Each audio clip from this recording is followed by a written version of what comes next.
독일에서 루터의 종교 개혁이 있은 이후 개신교와 그리고 칼토릭 사이에 전쟁이 있었습니다. 그 전쟁을 30년 정교 전쟁이라고 합니다.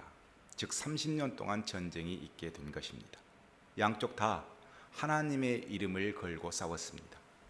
30년 동안 전쟁이 있는 중에 유럽의 각 국가들은 자국의 이익을 따라 이쪽 편에 저쪽 편에 합세하여 전쟁이 30년 동안 있었는데, 그 기간 동안 많은 재난들이 있었고, 그리고 심지어 독일인 3분의 1이 다 죽어 사망하게 이르게 된 것입니다. 결과적으로 독일의 지방 국가들이 독립하면서 칼토릭파, 루터파, 그리고 칼빈파가 종교적 자유를 누리게 되었고 동등한 위치에 서게 되었습니다. 이 30년 전쟁을 지금의 개신교가 우리 편에서 하나님께서 역사하신 전쟁이라고 말하는 것은 이 전쟁으로 인해서 개신교가 활발하게 움직일 수 있는 계기가 되었기 때문에 그렇습니다. 우리의 생각대로 정말 하나님께서 이 전쟁에 우리 편이 되어 주셨을까? 우리는 고민해 볼 필요는 있습니다. 남북 전쟁 때에도 마찬가지였습니다. 청교도 국가인 미국이 남쪽과 북쪽으로 서로 나뉘어져서 전쟁이 벌어졌습니다. 모두에게 똑같이 하나님의 이름이 함께 있었습니다. 명분도 있었습니다. 북쪽은 상공업이 발달해서 자유인들이 많이 공장에 들어와 주어야 산업이 발전할 수 있었고, 남쪽은 대농단지가 많아서 노예들이 많이 확보되어야 농사를 지을 수 있었습니다.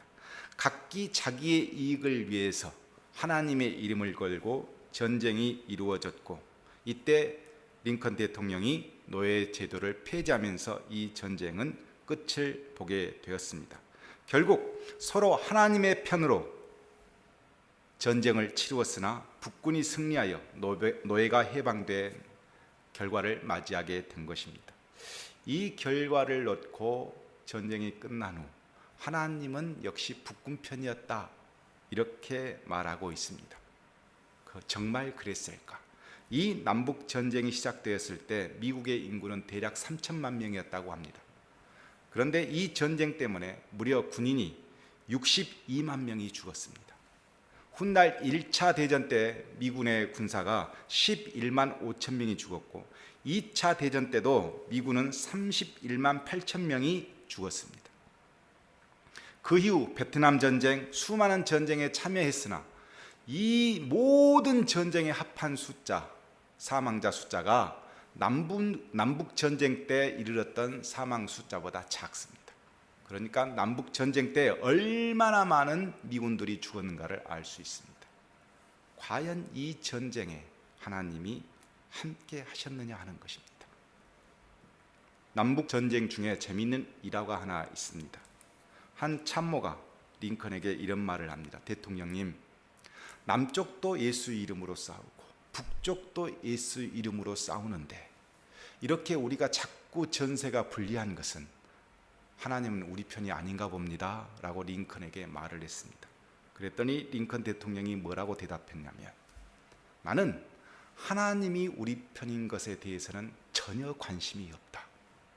내가 고민하는 것은 내가 지금 하나님의 편인지 우리가 하나님의 편인지에 대해서 고민하고 있을 뿐이다 라고 대답을 했습니다. 우리는 우리 욕심 때문에 하나님이 우리의 편이기를 원합니다. 그렇게 기도하기도 합니다. 그러나 내가 하나님의 편인가에 대해서 고민하고 사는지는 우리 스스로 물어보아야 합니다. 오늘 본문을 통해서 내가 하나님의 편에 있는지 아니면 하나님을 내 편으로 끌어들이기 위해서 사는지를 함께 고민해보는 그런 시간이 되기를 원합니다.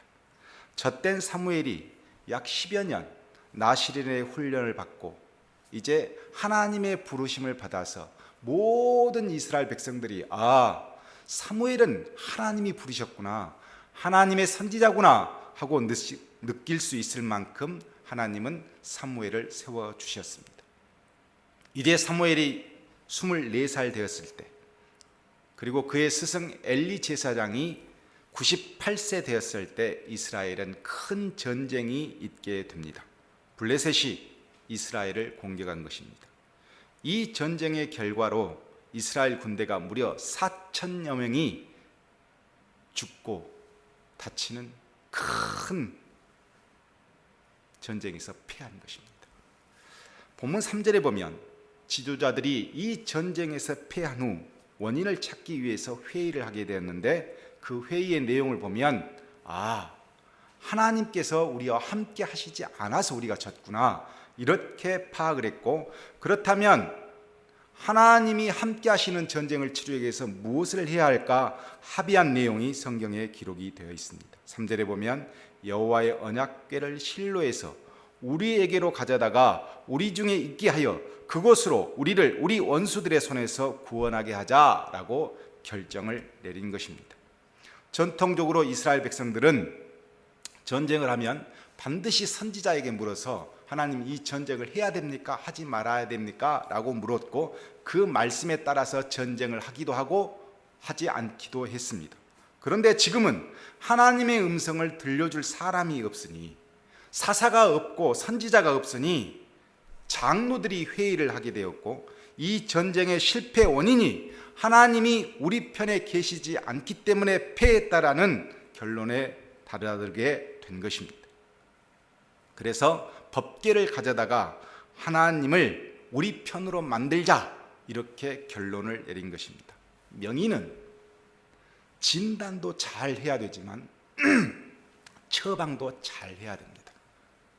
진단은 하나님의 음성을 듣지 못했으나 경험 삼아 이 문제는 이것 때문이다라는 진단은 참 잘 내렸습니다. 그러나 전문가가 아니므로 선진자가 아니기 때문에 처방은 내리긴 하였으나 임상 실험에 통해서 증명이 되어야 처방을 잘 내렸구나 이렇게 볼 수 있습니다. 이들은 전문의가 아니었으므로 처방도 경험 삼아 내렸습니다. 4절에 완벽한 처방의 어떤 결론을 내리기 위해서 이제는 약재를 가져오는 작업을 합니다. 백성들이 실로의 사람을 보내어 그룹 사이에 계신 만군의 여호와의 언약궤를 거기서 가져왔고, 엘리의 두 아들 홈니와 비느하스는 하나님의 언약궤와 함께 거기에 있었더라라고 기록되어 있습니다. 약사 2명이 이 처방 약재를 가지고 이제 진영으로 들어온 것입니다. 언약궤는 하나님의 임재를 상징합니다. 하나님의 말씀을 상징하고 하나님이 함께 계심을 상징하는 것이 맞습니다. 이 언약궤가 함께 있다면 하나님은 이스라엘의 편이 되어 주어 전쟁에서 승리하게 될 것이라고 하는 그 경험을 그들은 믿고 이렇게 행동한 것입니다. 그러나 언약궤는 하나님을 상징하긴 하나 하나님 자체는 아닙니다. 출애굽기 20장에 보면 하나님께서 십계명을 주시는데 첫째 계명과 둘째 계명에 이런 내용이 있습니다. 첫째 계명에 나 외에는 다른 신을 섬기지 말라 그랬습니다. 하나님 외에는 다른 신을 섬기지 말라. 여기에는 하나님이 포함되어 있지 않습니다. 하나님만 섬겨라라는 뜻입니다. 그런데 두 번째 계명에 가면 이렇게 되어 있습니다. 너를 위하여 우상을 만들지 말라. 여기서 너를 위하여 우상을 만들지 말라, 이 우상 안에는 하나님이 포함되어 있습니다. 즉 하나님도 우상화할 수 있다는 겁니다. 하나님을 형상화하거나 이것이 하나님이다 라고 지정해버리면 이게 우상이 되어질 수 있다, 이런 내용입니다.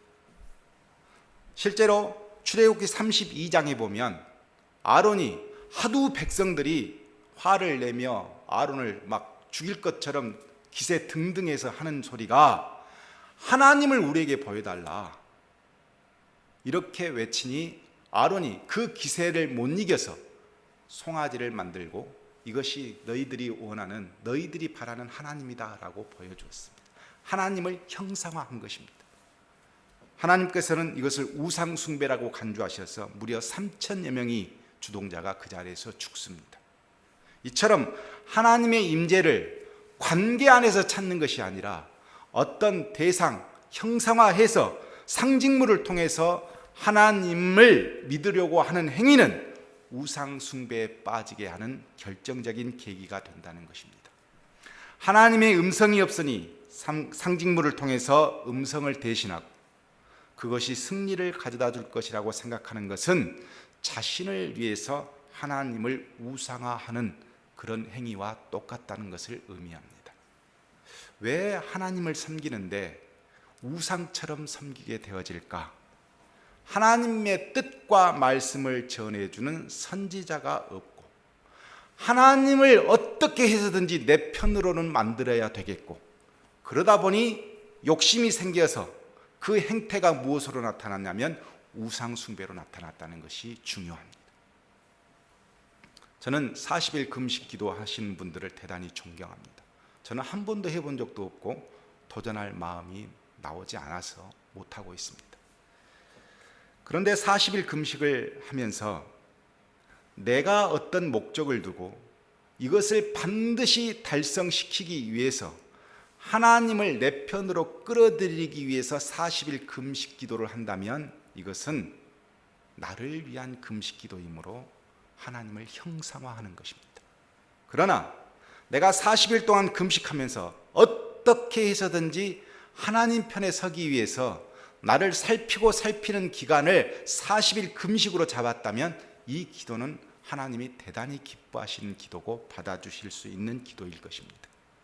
내 욕심을 위해 하나님의 법궤를 내 편으로 이용한다면 하나님이 과연 우리 편이 되어 주시겠느냐 하는 것이 문제입니다. 제가 전에 있던 교회에 두 권사님이 똑같은 해에 두 자녀가 교육대 시험을 보게 되었습니다. 그래서 새벽마다 두 권사님이 기도를 했습니다. 자녀의 미래를 위해서 꼭 합격할 수 있기를 기도하면서 열심히 새벽마다 기도를 했습니다. 참 공교롭게도 한 자녀는 합격을 했는데 한 자녀가 떨어지게 된 겁니다. 권사님은 생각했습니다. 왜 같이 기도했는데 저쪽 자녀는 합격하고 나는 떨어졌을까? 라고 생각하면서 무슨 결정을 내렸냐면 내가 기도가 부족했구나 라고 마음을 먹었습니다. 어떻게 하면 더 열심히 기도할 수 있을까 고민하다가 그 다음 재수하는 또 이 딸을 위해서 이제 기도를 하는데 어떻게 했냐면 목사님께서 설교하시고 난 다음 방석을 하나 가지고 와서 목사님께서 말씀 전하신 그 강대상 앞에 방석을 깔고 기도하기 시작했습니다. 그리고 그해 이 딸이 대학에 합격했습니다.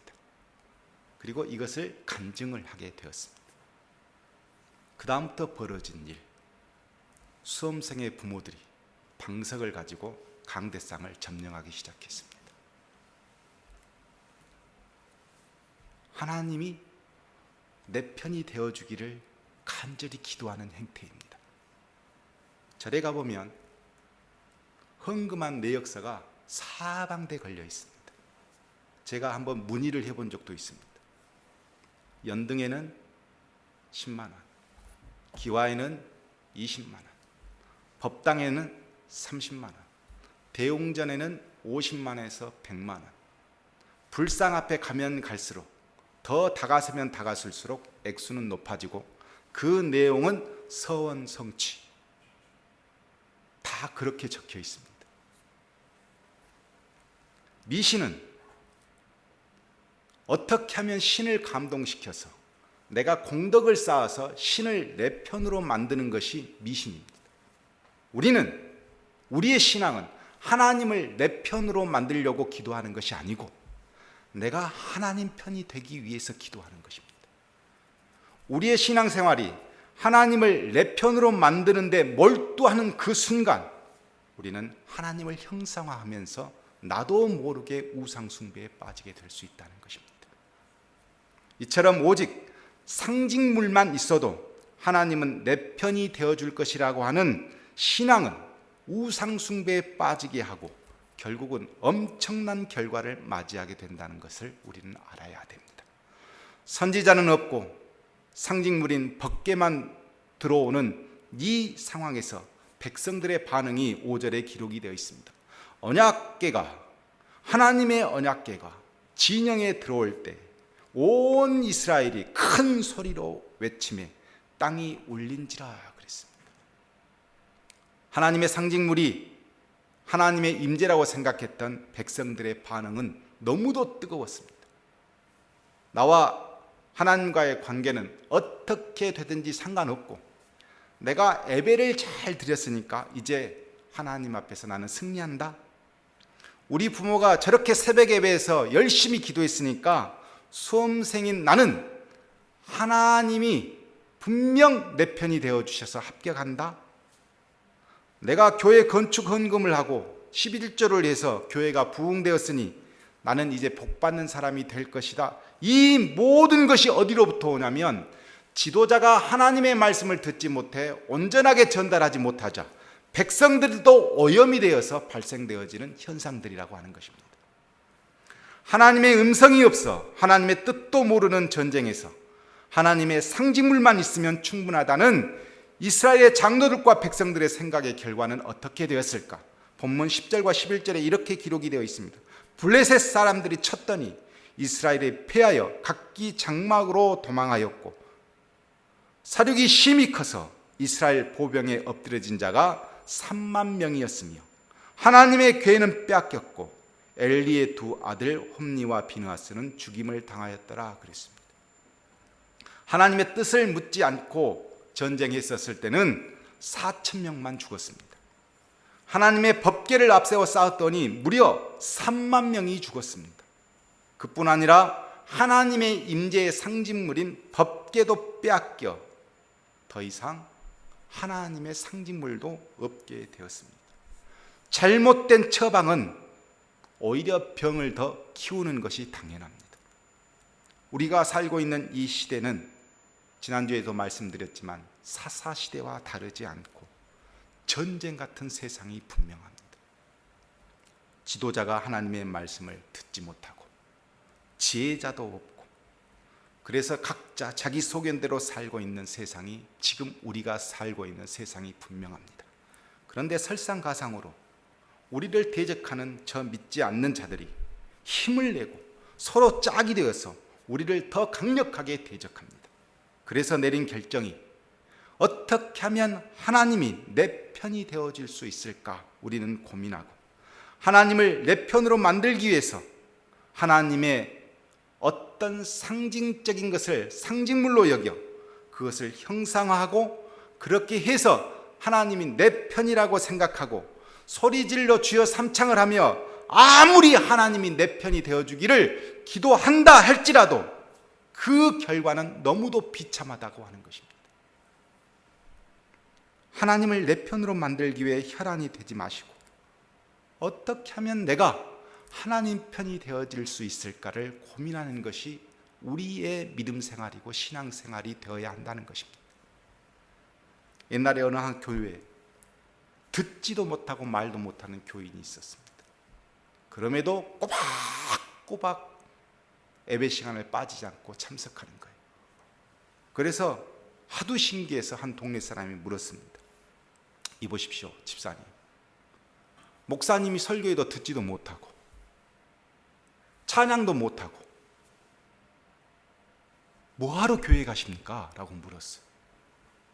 그랬더니 이분이 뭐라고 대답했냐면 듣지도 못하고 말도 못하지만 내가 내 이웃들에게 나는 하나님 편에서 사는 사람이다를 증명하기 위해서 교회를 가네 이렇게 대답을 했습니다. 오늘 내가 내 스스로를 볼 때 하나님의 편에서 살고 있는지 하나님이 내 편이 되어주기를 원하는 마음으로 살고 있는지 우리 삶을 한번 살펴보아야 합니다. 본문 아래 12절과 18절에 보면 어떤 사람이 이 전쟁의 결말을 놓고 엘리 제사장에게 알려주는 장면이 등장합니다. 참으로 슬픈 것은 원래 선지자이며 제사장이며 모든 이스라엘의 영적인 상태를 총괄하고 있는 엘리가 이 전쟁 소식을 제일 먼저 알아야 정상입니다. 그런데 제일 나중에 알고 있습니다. 왜 이런 현상이 벌어졌을까? 장로들이나 그 어떤 사람도 더 이상 엘리 제사장이 하나님의 말씀을 들려줄 것이라는 그 환상에서 다 벗어나 버린 겁니다. 더 이상 영적인 가치가 없는 존재가 된 것을 의미하고 있습니다. 이렇게 이스라엘을 영적 무정부 상태로 만든 엘리의 죽음을 18절에 보면 이렇게 기록해 놓았습니다. 하나님의 괴를 말할 때에 엘리가 자기 의자에서 뒤로 넘어져 문 곁에서 목이 부러져 죽었으니 나이가 많고 비대한 까닭이라. 그가 이스라엘의 사사가 된 지 40년이었더라. 이렇게 기록이 되었습니다. 참 재미있는 것은 이 비대한 이 단어입니다. 이 단어는 미련하다, 부유하다, 무겁다 이런 의미를 가지고 있습니다. 나이가 먹을 만큼 먹고 영적인 권위는 없고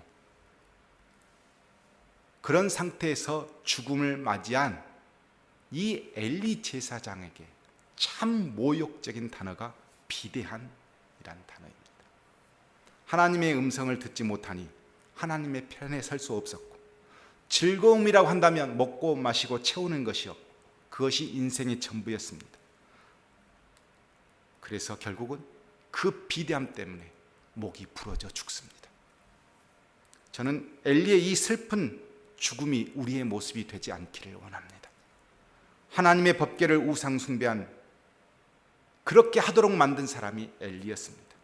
결국 엘리의 가르침대로 살았던 이스라엘 백성들은 이방인과의 전쟁에서 패하여 죽고, 영적 무정부 상태에서 아버지의 영적 권위는 땅에 떨어져 무시돼도 전혀 문제가 없었던 두 아들은 결국 자기들 죄로 죽습니다. 하나님을 우상 숭배한 모든 삶은 이렇게 망하고 죽고 패합니다. 저는 이 시대에 엘리와 같은 사람들이 너무 많다는 것이 걱정입니다. 말씀을 마치려고 합니다. 요나서 2장에 보면 요나 선지자에게 하나님께서 하나 명령을 주셨습니다.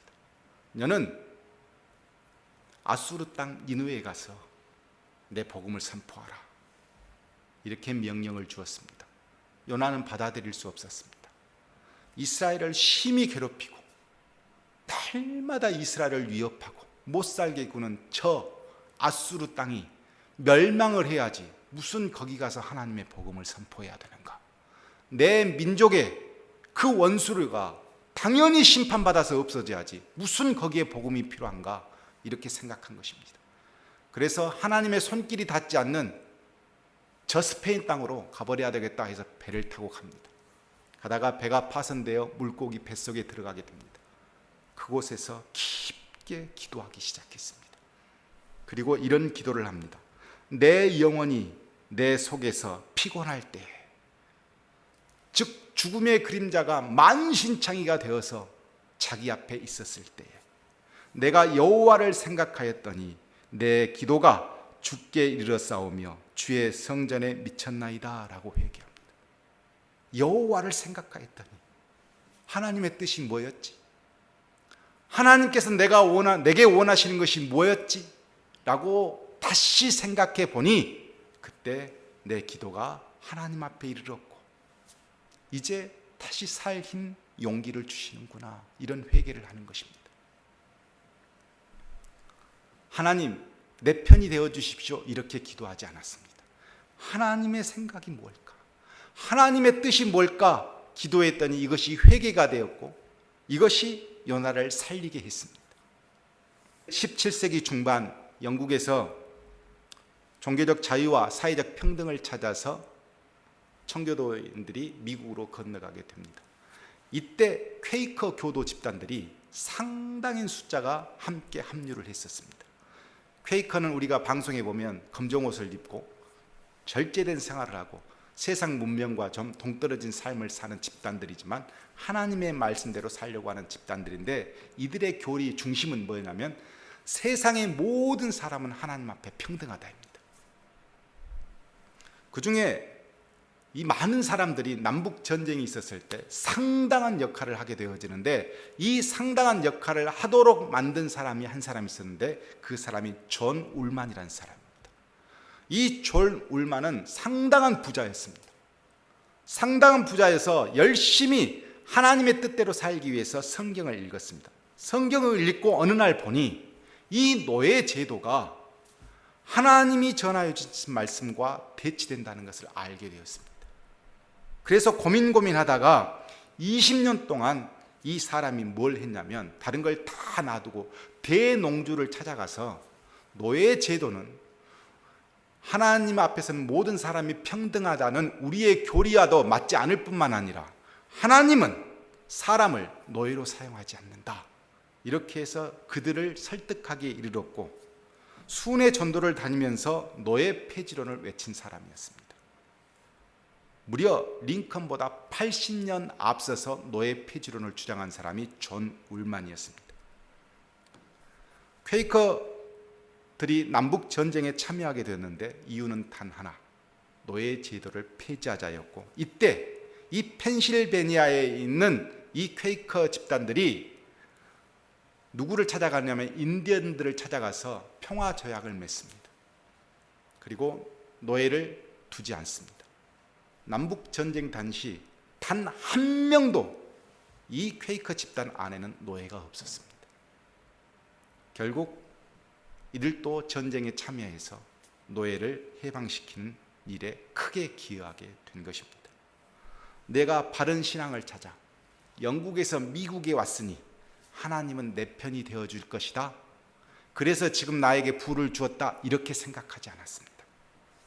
내가 하나님 편이 되기 위해서 고민했고, 하나님 편이 되어서 생각해 보니 인디언도 내 친구고 저 노예들도 내 친구라는 것을 깨닫고 그것을 위해서 한평생 산 겁니다. 농사 짓는 데 있어서는 치명적인 타격이었습니다. 그러나 그에 전혀 의식하지 않고 내 생존의 문제에 의식하지 않고 하나님의 뜻을 쫓아 산 사람이 존 울만이었던 것이고, 그가 역사에 큰 획을 긋는 엄청난 일을 하게 된 것입니다. 우리는 내가 하나님 편에 되는 것에 대해서 늘 묵상해야 합니다.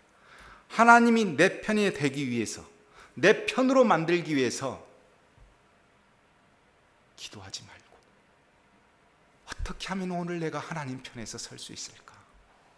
어떻게 하면 내가 하나님 편에서 일을 할 수 있을까를 고민할 때 자연스럽게 순리대로 하나님은 내 편이 되어 주십니다. 마태복음 7장 21절에 예수님께서 이렇게 말씀하셨습니다. 나더러 주여 주여 하는 자마다 다 천국에 들어갈 것이 아니요 다만 하늘에 계신 내 아버지의 뜻대로 행하는 자라야 들어가리라 그랬습니다. 우리는 지금 하나님의 뜻대로 살고 있습니까? 하나님 편이 되어 있습니까? 내 교회는 하나님 편에서 말씀을 선포하고 있습니까? 여러분의 기도는 하나님 편에서 기도하고 있습니까? 그리고 나는 지금 하나님 말씀 편에서, 하나님 쪽에서 하나님의 말씀을 기억하고 따르고 있습니까? 우리는 늘 체크해야 됩니다. 그랬을 때 우리는 이스라엘 백성들과 그런 삶을 살지 않을 뿐만 아니라 엘리처럼 비참한 죽음을 맞이하는 그런 사람이 되지 않고 존 울만처럼 하나님의 편에서 한평생 살 수 있는 귀한 사람이 될 것입니다. 그렇게 되기를 주의 이름으로